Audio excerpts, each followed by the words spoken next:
Welcome to the Bill Cartwright Show with our special guest, Cliff Nellis, Executive Director of the Lawndale Christian Legal Center. Cliff, welcome to the show. Thanks, Bill. Thanks for having me. And what I'd like to do is I'd like everybody to know you really quickly. Okay. So if you could, just talk about where you grew up, talk about mom and dad and your siblings. Sure. So I grew up in a northwest suburb of Chicago called Lake Zurich, where you were kind enough to come to my parents' home for our donor appreciation party. Yep. That is my dog. Did you hear the squeaky toy in the background? That is my dog, Squeaky Toy. Awesome. So my parents, Gerald and Kay, still live in the home that I was raised in on Lake Zurich. The backyard's actually a lake. And I have one older brother. My older brother's name is Gerald. So I'm one of two, and I'm the youngest. And pretty much, grew up in Lake Zurich, went to all Lake Zurich public schools all the way through high school. Hey, what kind of kid were you in high school? Oh boy, let's see. Well, I was, I'd like to say I was a student athlete. I played football. That was my primary sport. I played football since I was about 7. I actually played a couple of years in college at a Division III school. So I love football, though. Football was a big deal to me in high school and college. I was a running back, defensive back. I returned kicks and punt returned. And I was captain of the football team 4 years in high school. So football was a big deal. And then I knew in 8th grade that I wanted to go to law school. So, so I knew I needed to get good grades to get into a good college to go to law school. So let's talk about college. Where did you go and why? Yeah, so I went to Illinois Wesleyan University. It's a small liberal arts college in Bloomington, Illinois. I went there for predominantly 2 reasons. One is it had a good academic reputation, and the other one is they softly recruited me to play football. And I really did want to continue to play football in college. And I just wasn't quite, frankly, big enough or fast enough to go D1 or D2. So it was D3 for me, and needed to make sure that I had a career in not sports related. So what were you focusing on? Now, we knew you wanted to be an attorney. So is that what you were focusing on while you were at school there? Yeah, I was actually a very probably unusual freshman in that my first year of college, I actually mapped out a double major and a minor. At the time, everybody said majoring in philosophy and English or philosophy, English, and political science were the three degrees to get to go to law school. It's changed. It's not that way anymore, but that was at the time. And so I said, well, I'm going to double major in philosophy and English and minor in political science. And I think I had one wiggle room for one class, but I had to stick to a pretty tight regimen for 4 years to be able to get a double major and a minor. So what did you end up doing after college? Talk about that. Well, so this is where, so I went from college to law school, and I was, one thing I'll highlight because it's relevant to the legal center and the work I do today is I didn't, my parents, we had some affiliation with the local church, but we didn't grow up like reading the Bible, praying a lot. We weren't a very religious or spiritual family. I grew up down the street from my grandmother, and she was the matriarch of our family. She meant everything to me and to our family. And so, she was, she was in church every Sunday. She had a church home, and growing up, I just thought she was a good person that happened to go to church. Whatever faith background I had as a child, when I went away to college, majored in philosophy, I became an atheist. And so from college through law school onto a federal clerkship, I would say I was an atheist at the time. And so after college, I went to University of Chicago Law School. So I graduated college in high school 93, college 97, law school 2000. Wow, that's not easy to get in law school. It can be tough. It can be very competitive to get in, and University of Chicago is pretty tough to get into. I think at the time it was number 2 in the nation. Yeah. Wow. So talk about those years. What was that like? So law school is stressful. It lives up to its reputation of, I will say it suits me well in that I do actually thrive, I think, in stress. And so, unlike college and high school where, you have homework and quizzes and midterms and all that stuff, this is you go to class for the whole semester and it's all or nothing on the final exam. And so that structure, I actually worked for me. Some people don't really like it, and it was too much stress or whatnot. But for me, I liked it. So, and I just generally really enjoyed the legal education. It really taught me critical thinking skills that I think I use in all areas of my life, literally personal, professional, in every way. It was an education that I think you can use and apply it to multiple contexts to make sure that you're looking at an issue from all points of view and perspectives. So you graduated from law school. Now, what are you thinking? What's next? Yeah, so I clerked for a federal judge in Denver, Colorado. A clerkship in the legal field tends to be a stepping stone to, kind of whatever you want to do in the law. And so I was going to go big firm. I was going to make a lot of money. I was in it to make as much money as I could, and the big firms to this day still pay, quite a bit of money. And my back in 2002, so I graduated law school in 2000, did a federal clerkship for 2 years. In 2002, starting salaries ranged between 140 and 160 a year. With a signing bonus, which, and then partners in these firms are making millions. Some of them are making millions a year. So I was in it to make money. But after my clerkship, the people who had clerked for the same judge that I clerked for had all traveled before they went to their firm or whatever they did after their clerkship. And so for me, I was outdoorsy, I was adventurous, and I decided I wanted to do a cross-country bicycle trip. And so I rode my pedal bicycle from Denver, Colorado to San Diego, California to Miami, Florida. And I was not doing this for any other reason than I knew that when I went to work for a big firm, I was going to have to bill a lot of hours and it was going to be a lot of work. And so this was sort of my last hurrah for my youthfulness. I was going to do something fun and then, settle down and get to the grind. That's interesting fun. That's a crazy ride. A lot of people thought so, including my parents. They were wondering why I was doing it. But it turned out to be the thing that really just turned my life. I mean, just changed my life. So the months before, hold on one second. I'm going to get yogurt. My dog is chewing up on something right here. I can't tell if it's a lot of background noise, but, the spring before I left on this bicycle trip, my brother, my only sibling, my older brother, had become a Christian and was I like to joke to this day that he was kind of obnoxious because he was Jesus Bible all the time. And I was like, man, I'm happy for you, but not for me. Thank you. And he didn't give up. And through that process, I started I ended up bringing the Bible with me on this bicycle trip. And now I joke to this day, don't go into the Southwest desert with the Bible if you want to come back out the same person. Chances are you're going to get you might change a few things in your life if you do that. So what was the biggest change that happened after this bike ride?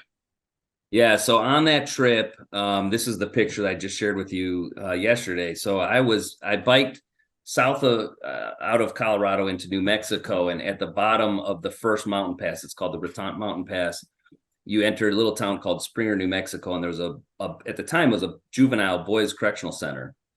And I was actually looking for a little lake on my map because it was August and hot. And I stopped at this guard shack, which it's not much of a guard shack. And I was asking for directions to this lake, and he explained that it wasn't swimmable and all this stuff. But then I looked around and there was some barbed wire fencing. I was like, well, what is this place? And he said, that's a boys correctional center. And as insignificant as this conversation seems, when he said this is a boys correctional center, he followed up and said that these kids come in to prison when they're 13, come back at 14, 15, and then spend the rest of their life in adult prison.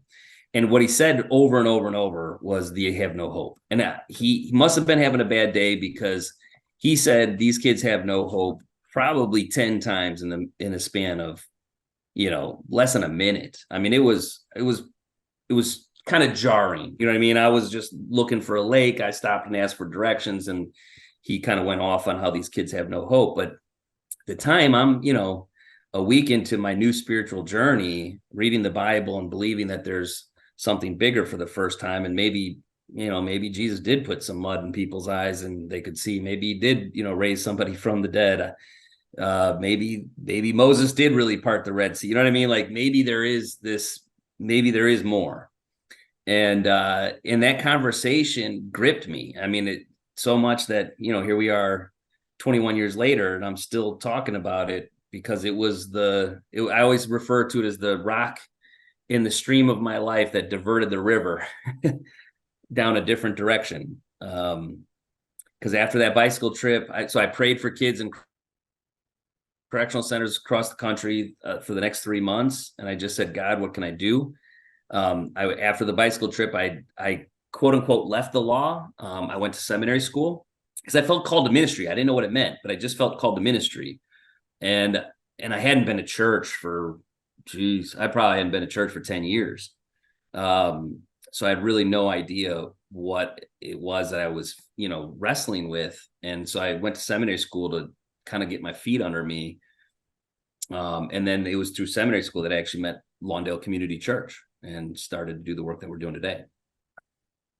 I want you to talk about that for 1 second. Now, when you had this, in this short period of time, this calling, tell me what that felt like. Yeah. What I describe most of the time is in sort of an enormous, I use the word enormous because it was very profound, an enormous sense of peace and love. I mean, it was an internal assuredness, if you will, that I had not had in my life previously. I was always ambitious. I was always driven, but I had an internal compass that I knew was guiding me, and I knew it was the right way to go, even though it was kind of like when I read the passage about Jesus asked Peter to step out of the boat and walk on the water. He had to have been partly thinking, this is crazy. I can't do that. But he did it, right? And so something in him, he knew that Jesus was going to make sure he was okay, that somehow this was going to work. And for me, I was leaving behind what I thought was going to be a very lucrative career in the law and going into this ministry that I didn't even really knew what it meant. And I had this sense of being called to serve a particular group of people that are involved in the criminal justice system, but I didn't know how. I didn't know what I was going to do or how to do it. I just felt that was the direction that God was leading me in. And it's kind of like the still small voice that the Bible references. It's kind of an internal compass. I'm not sure of how to best to say it, but it is, for me, it was the first time that I really became very personally connected to God, to a bigger thing, that I felt very confident or assured that I was in contact with something eternal. So talk about the Lawndale Christian Legal Center. What are you guys doing, and what's your goal for it? Yeah, so we're very niche. We are the only organization in the country that I know of, but certainly in Chicago, that provides a unique blend of legal and social services for young people involved in the criminal justice system. So we call it holistic community-based legal services. And what that basically means is we started out, and we've now expanded the age group. I can explain that in a second, but we started really serving young people 24 and under who were either in juvenile court charged with a crime or in adult court, 18 to 24, typically in adult court. And our premise for starting it was simply that we were going to, as we provide high quality legal defense representation, that we were going to focus on the social needs that they had, that oftentimes are the underlying root causes of how they got involved in the criminal justice system anyway, whether it's poverty, mental health, lack of housing, post-traumatic stress disorders, all kinds of different things where we met young people who were more or less growing up in survival conditions. And it was not hard to see how they got in contact with the streets and street life. And we thought, well, we want to make sure that we're addressing both their legal and social needs. So that's what holistic community-based lawyering is. When you look at our budget year to year, to give a little more crystal clarity to it, lawyers are actually the smallest number of staff we hire. About 75-80% of our budget every year goes to social services. So we're going to be now pushing about, by next year, we should have 100 staff. Only 13 of them will be lawyers. I mean, we have a lot of case managers, street outreach workers, restorative justice circle keepers. We're building a $20 million residential workforce development center for housing. So we invest pretty heavily in the root causes, if you will, the underlying stressors in our young people's lives that drive criminal justice involvement so that they can get through the system and then away from it, never to return to it again. Give me two case scenarios of some people you've dealt with, younger people that had some trouble, didn't do well, and some people who had some trouble and are doing great. Yeah, so I mean, we've hired several of our former clients. One of our current staff members is somebody I represented back in 2010. Was charged with attempt murder, just turned 15. And the allegation was that he had shot another young person outside of school 3 times in the back. But as I got to, of course, I represented him. We did take it to a jury trial, and he was found not guilty. So it was a successful legal outcome in that, of course, he came home and he was in jail pending trial. But as I represented him and got to know his family and his life story, there were, in many ways, much more serious social needs, if you will, challenges that he had from birth. His mother, unfortunately, was a heroin addict, and her dealer essentially moved in with her and was very abusive to everybody, beat her up, beat the kids up. He's one of four brothers, well, 4 siblings, 3 brothers. The 2 older than him, we feel there was in vitro use. For him, I think he was fortunate in that there was no in vitro use, but grew up in a very abusive environment and poverty. I mean, I had neighbors coming and telling me stories about finding he and his older brother was just 9 months older, walking around in their diapers under underpasses in North Lawndale on the west side of Chicago at 1:00 in the morning. So unsupervised, growing up in poverty, a lot of abuse and neglect. And so, at a young age was hustling bottle, cans and taking people's groceries to their car, doing whatever he could do at 8 years old to make a few bucks to put some gym shoes on, a shirt, or help with rent. And so that was the kind of, and that story became common, honestly. It became far more common than I would have expected growing up in a northwest suburb of Chicago as a white guy. I didn't understand the realities that young people in North Lawndale grew up in and faced. And so that was a shock. But of course, we're very human nature. We're very resilient. And so with proper treatment and support, a young person can come out of that situation and thrive. And I'm not using his name intentionally, but he actually speaks very freely about this, but just respect for him, I don't usually use his name, but he's on our staff and he's doing wonderful. I mean, he's now engaged. He's going to get married in the next, I think it's still about 9 months off that they're planning their wedding, but he's employed. He actually did 2 years, first in his family to graduate high school, went and did 2 years of college.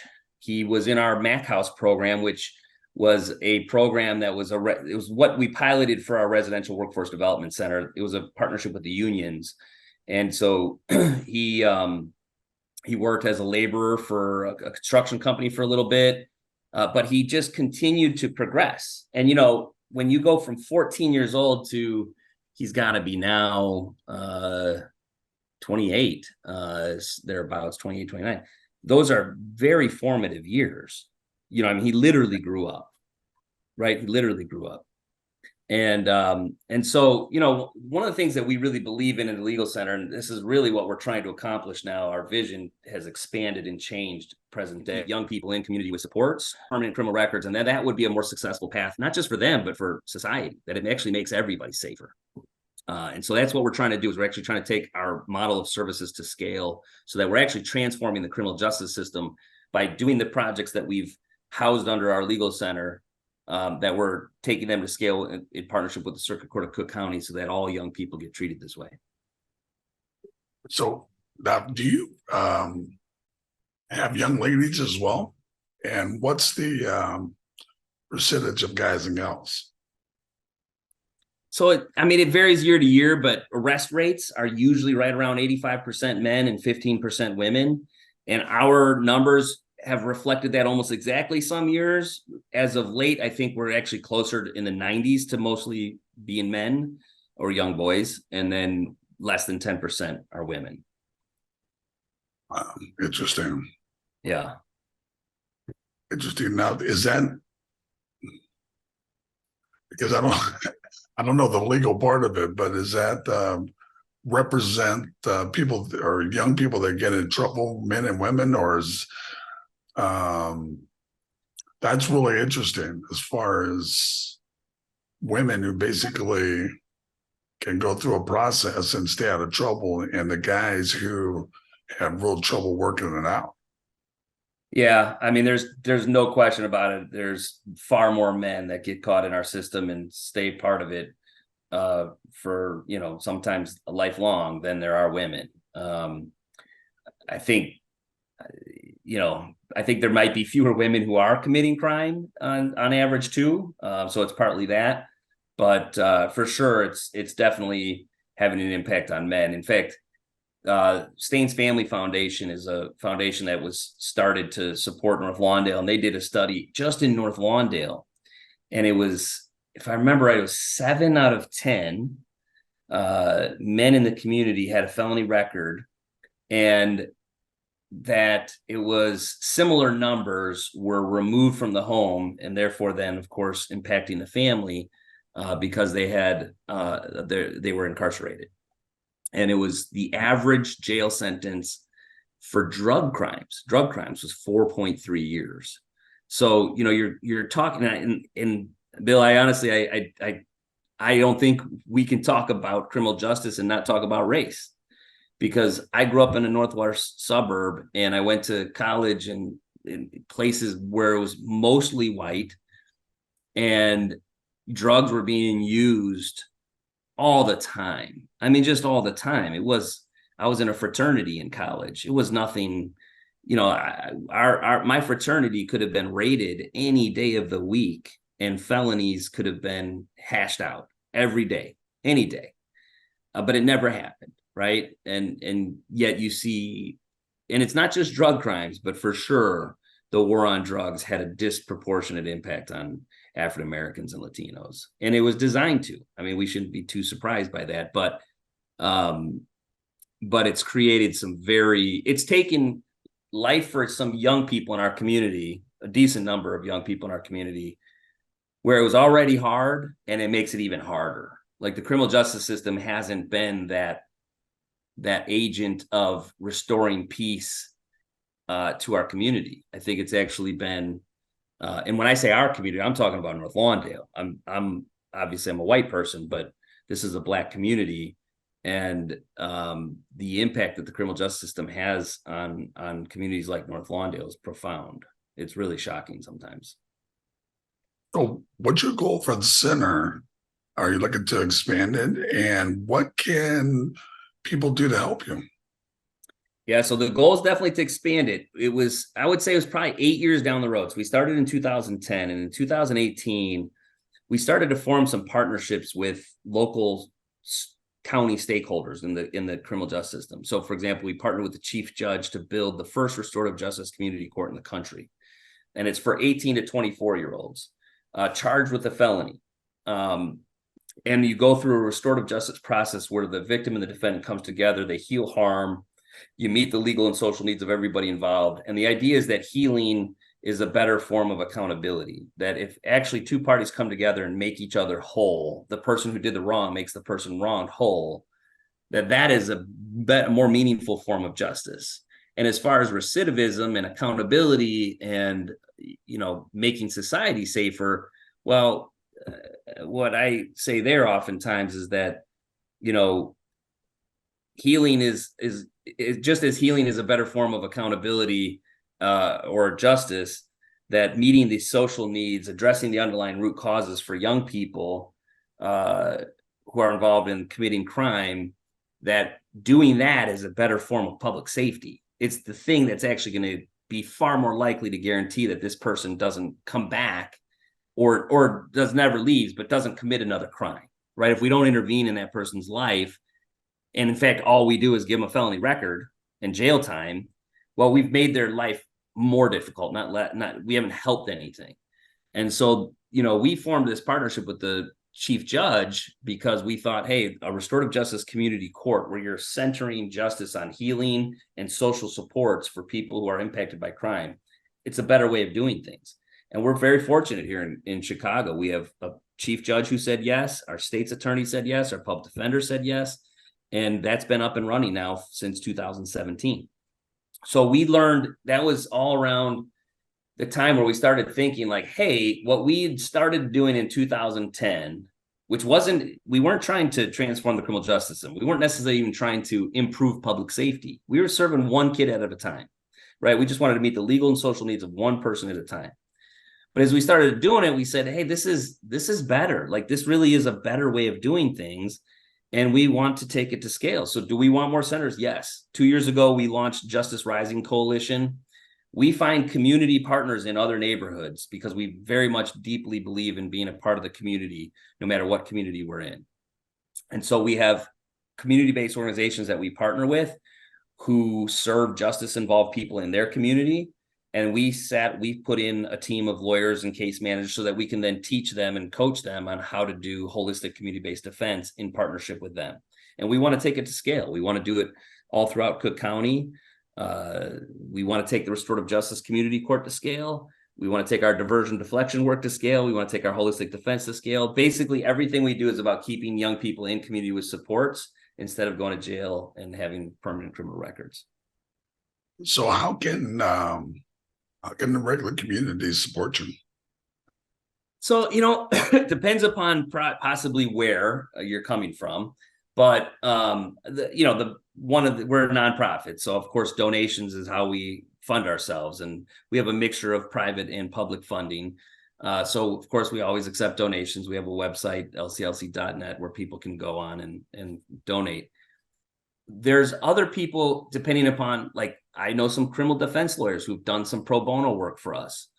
We have actually labor lawyers who do pro bono employment law for us, just HR stuff. We have mentors who have mentored our kids because we want to make sure that they have a social support, a network of adults, healthy adults that are, leading and guiding and supporting them into their adult life and then maturity and helping them get through school or whatever occupation they want to have. So there's opportunities to mentor. That one is not everybody's cut out for mentoring our kids. I'll say that. But it is something that we've had success with the right people. Wow. I'll tell you what, that's a really tall task. Hey, talk about your family a little bit. How do you have time to, with all this going on? Yeah.